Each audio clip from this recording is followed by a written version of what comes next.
Salut, ici Jean-François de Sentier du Bonheur et aujourd'hui je vais te faire un petit podcast pour répondre à un monsieur qui s'appelle Stéphane Thomas qui m'a envoyé un commentaire. Et puis de temps en temps faut bien envoyer des commentaires, c'est bien, et puis merci de le faire, et puis c'est bien aussi de répondre aux commentaires parce que ça permet de faire avancer. Alors je vais lire le commentaire de Stéphane Thomas qui se trouve dans une partie du travail que j'avais fait sur Stéphane Alix, et c'était suite à la publication de la vidéo sur Stéphane Alix. Stéphane Thomas avait réagi: bonjour, j'ai longtemps cherché ce genre de vidéo pour faire suite à mes interrogations et mon dégoût du charlatanisme auprès des gens faibles et en phase de tristesse. Merci Stéphane, ça fait toujours plaisir. J'ai les chevilles qui commencent à enfler là. J'ai lu tous les livres de Stéphane Alix sans exception, pas mal déjà, et l'ai vraiment cru pendant des années. Moi aussi. Je lis les magazines tous les mois de l'INRES.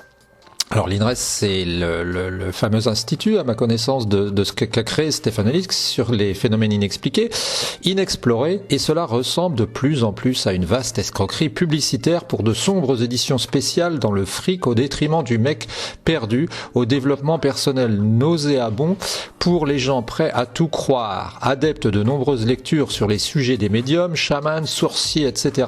Depuis de longues années, mon ressenti me fait dire depuis peu que cela ne tient pas debout. Une soif de reconnaissance de la part de tous ces interlocuteurs, médiums et autres pseudo-charlatans. Point d'interrogation, vous dites que ce sont des gens passionnés par un sujet. Je le pense également, et je pense qu'ils sont également prêts à croire n'importe quel interlocuteur qui les fera avancer dans leur quête. Une famille d'escrocs qui ne se le disent pas entre eux non plus. On a tous perdu des proches, voulu ressentir des signes que l'on ne peut expliquer. C'est vrai, j'en avais parlé, j'avais dit qu'on était à la recherche quand on perdait quelqu'un, qu'on trouvait ça, qu'on aimait, de signes. J'en ai eu, et puis je sais pas si c'en était. On a tous effectivement ressenti qu'autre chose était palpable, quelque chose qui nous dépassait. Sont-ils les juges de nos expériences? J'ai commencé à découvrir cette supercherie grandissante avec Hélène Lipnick et son business déstabilisant et ses vérités troublantes d'idiotie. Il vous fait apparaître votre ange dragon avec quelques incantations. Que pensez-vous de ce maestro du business de charlatan ou véritable maître à penser selon vous? Alors là, c'est très gentil de sa part de me poser la question, mais moi je suis pas vraiment compétent, je te donnerai mon avis, on va voir ça. Merci de m'en dire plus sur lui selon vous. Désolé pour ce long texte, mais je vous rejoins sur vos interrogations. J'ai perdu tellement de temps à chercher des réponses sur la vie et ses secrets, et après la recherche sur les intervenants et les réponses concrètes apportées, il ne s'en dégage qu'un sentiment de honte d'avoir pu être si faible pour croire de telles supercheries et enrichir des personnes malveillantes au final. Ne méritons pas simplement mieux quand on est un peu perdu et surtout bienveillant cordialement. Alors c'est intéressant parce que ça a l'air, d'abord c'est un texte, comme je le disais avec quelqu'un avec qui je parlais ce matin, qui est sans faute, c'est important parce que généralement tu tombes parfois sur des textes incohérents, ça arrive, tu as assez régulièrement des gens qui t'écrivent n'importe quoi, qui sont dans l'affectif, et là c'est construit, cette personne te dit qu'elle a vu, qu'elle a lu tous les ouvrages de Stéphane Alix, donc je veux bien y croire, qu'elle continue à être abonnée au magazine, puisque je crois qu'il y a un magazine papier, et qu'elle s'est aperçue exactement comme moi, que au bout de pas mal de temps, on avait l'impression que tout ce qui concerne un peu l'inexpliqué, était un peu la passion de certaines personnes qui généralement en tirent quand même certains avantages. Alors, c'est sûr que c'est important d'en parler, c'est sûr que c'est important de faire le point. D'abord, moi, je suis pas une autorité, ce que je vais dire, c'est pas une parole d'évangile, je suis pas un ange, je suis pas quoi que ce soit, je suis simplement un lambda qui essayait de te donner mon avis, et je l'avais donné avec Stéphane Alix.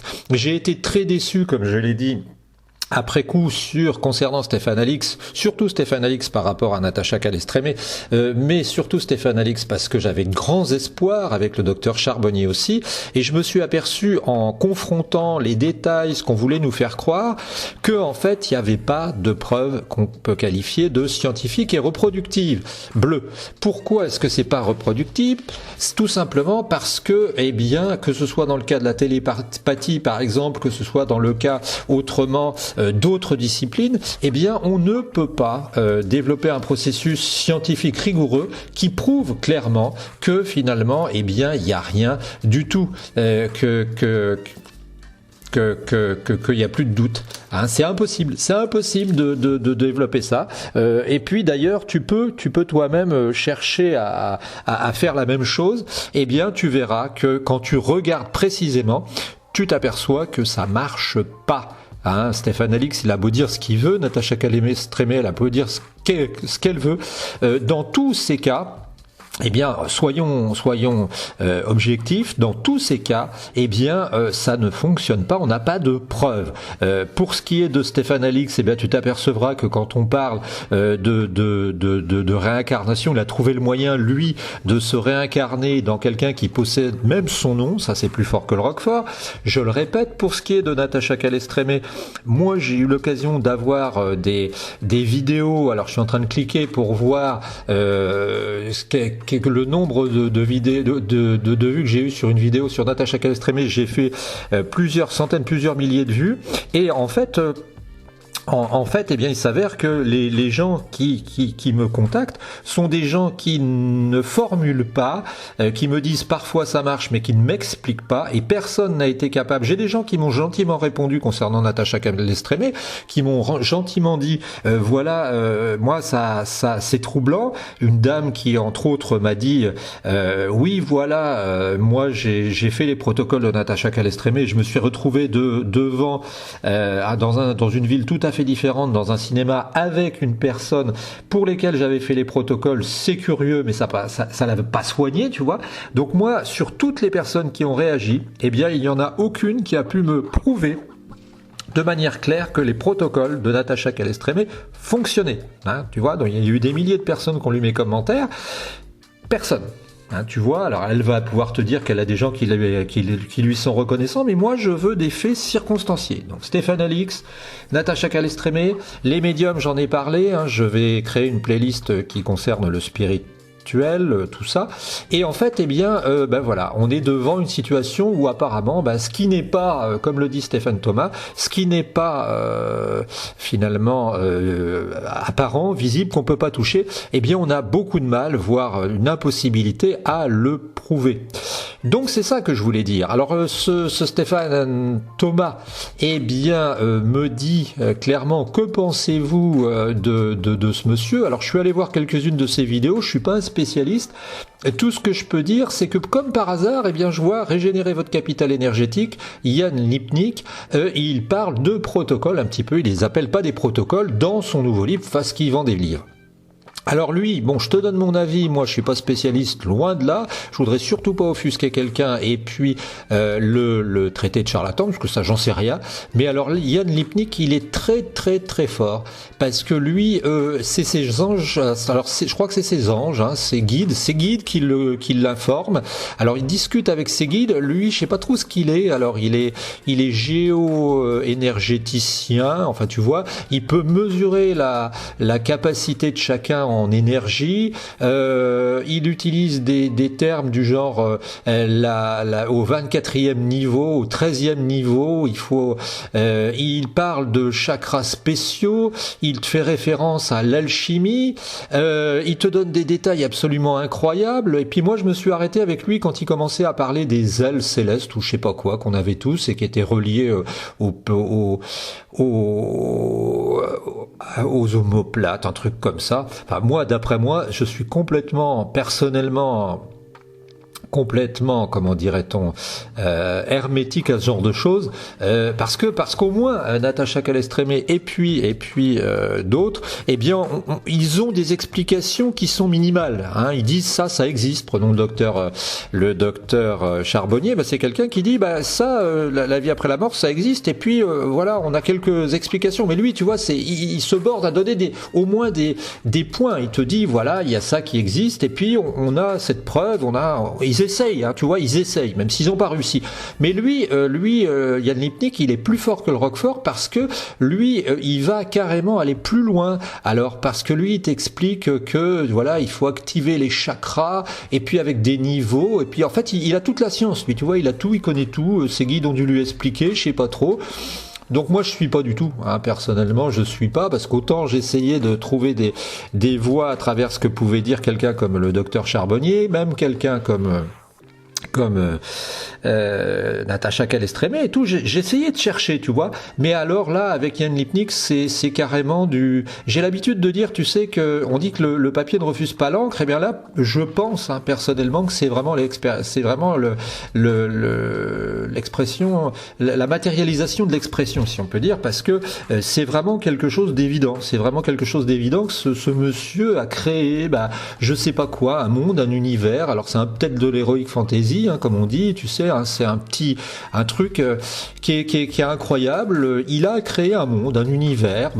Il a un peu comme certains scientifiques qui créent tu sais, quand Freud a créé la psychanalyse, c'était quand même un sacré truc, hein. Il fallait apporter tout le kit complet.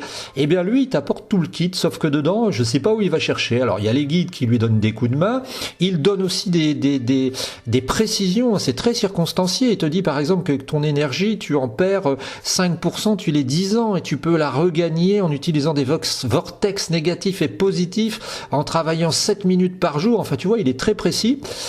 Moi, j'adhère pas. Je dis pas qu'il a tort, mais vraiment, Yann Lipnik, ça m'a pas fait rêver. Je n'irai pas non plus acheter. J'irai plus facilement acheter un livre de notre amie Natacha Calestrémé que un livre de Yann Lipnik, parce que au moins Natacha Calestrémé, tu vois, je vais l'encenser, au moins ce qu'elle dit c'est relativement simple, alors que lui il a fait son livre avec ses protocoles. Bon, ce qui est important et intéressant, c'est qu'il a quand même, je vois devant moi, 16 février 2019, 49 268 vues. Hein, c'est impressionnant, quoi. Hein. Alors moi, je dis pas que c'est un charlatan du tout. Je dis simplement que Yann Lipnik, pour résumer, j'y suis assez hermétique. Ça ne me dit strictement rien.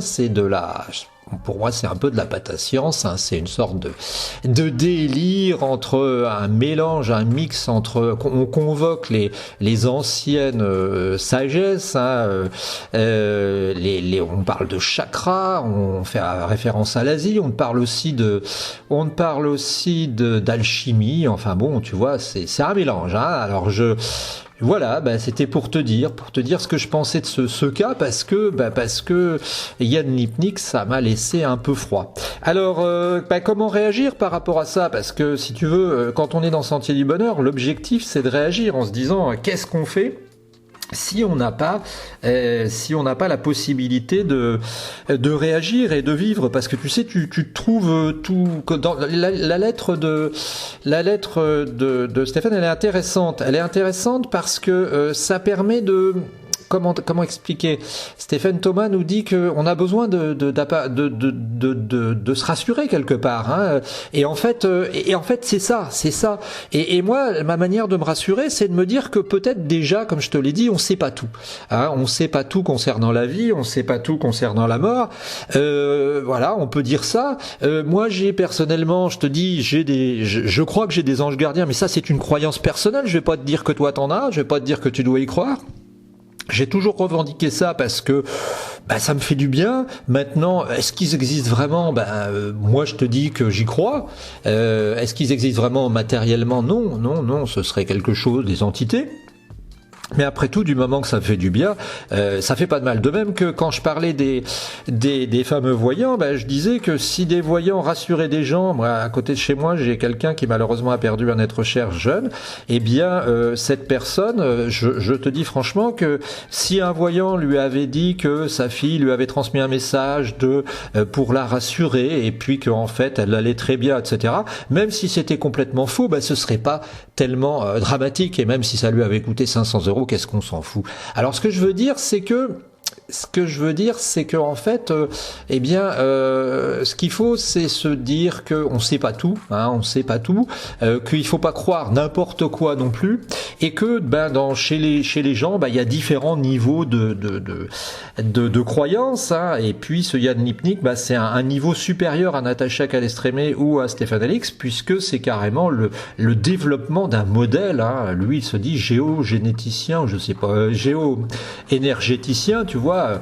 des trucs qui existent même pas dans le catalogue, mais voilà, il y en a sans doute des encore plus forts que le Roquefort, plus fort que Yann Lipnik, hein, qui sans doute, alors là peut-être te parle du diable, peut-être te parle d'autre chose.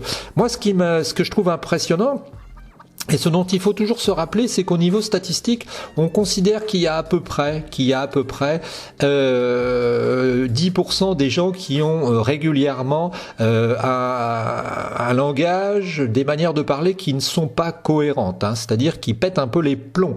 Et ça, faut le savoir, faut toujours s'en rappeler. Ça veut dire que tu as 3% des gens qui sont complètement incohérents. Mais bon, on les laisse pas trop toujours parler, on fait pas trop gaffe à ce qu'il y a aux conneries qu'ils racontent. Et donc ça, c'est très important de s'en rappeler. Ce dont il faut se rappeler aussi, c'est que l'ignorance, elle naît souvent d'un manque de connaissances. Et on a quand même une société qui est peu scientifique ou qui est peu réflexive, qui s'interroge peu. Hein, l'autre jour, je suis par exemple allé voir un très gentil monsieur qui me parlait de camping-car. J'étais intéressé de me renseigner sur les camping-cars. Et ce monsieur m'a dit, bah oui, il y a un moteur qui chauffe. Et qui chauffe, il y a un moteur qui fait que le moteur fait chauffer le camping-car. Et je lui dis, mais un moteur qui tourne? Non, lui, il voulait parler d'un brûleur. Et en fait, tu vois, le problème de notre société, c'est que, et ça, c'est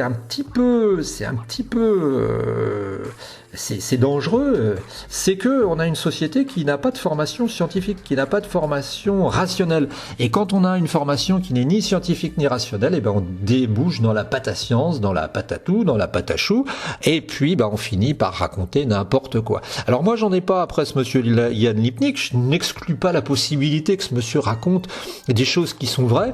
Maintenant, moi d'abord ça me laisse froid, et puis en plus la probabilité pour que ce monsieur raconte soit vrai est faible, infinitésimale. Pourquoi? Eh bien tout simplement parce que il explique des choses, il donne des explications, mais il pourrait y avoir des millions d'explications différentes qui ne se correspondrait pas à ce qu'il dit. Alors voilà, j'ai rien contre cet individu, je sais qu'il a totalisé, selon ce que je vois ici, 49 628 vues avec 25 000 abonnés, bravo monsieur, 25 000 abonnés. Eh bien, c'est vraiment un athlète parce qu'il a réussi à trouver une audience. Moi je dis à ce niveau-là, au niveau du youtubeur qu'il est, bravo Yann, t'es un costaud. Maintenant, au niveau de Sentier du Bonheur, moi je crois que ce qui est bien aussi, c'est de s'appuyer sur la réalité aussi, et puis d'essayer de croire en la vie qu'on mène, nous, même si elle nous avantage pas tout le temps. Se dire que jamais l'homme n'a possédé autant d'opportunités, de capacités à vivre et à développer des opportunités, à travailler, et puis que ça c'est formidable, et qu'il faut donner confiance aux jeunes. C'est toujours le même message. J'ai rencontré, alors sur internet, je l'ai pas vu, mais un monsieur qui du côté de Cambremer, a traversé l'Australie en courant et qui a pour mission, par exemple, de donner aux jeunes l'envie de protéger la planète et de continuer à faire tourner le système. Ça, c'est très matériel. Ça me paraît pas mal. Et je serais plutôt sur ce genre de plan que de te parler de Kundalini ou je sais pas quoi, ou du 25e chakra, ou 25e niveau du chakra central, ou du 7e chakra.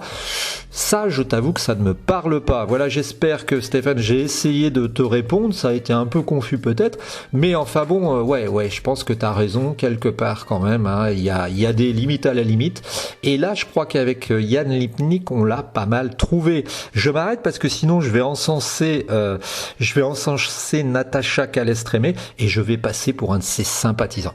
Allez, salut, je te souhaite une bonne journée. N'hésite pas à répondre, à commenter, reste poli s'il te plaît et on se retrouve très bientôt sur la chaîne.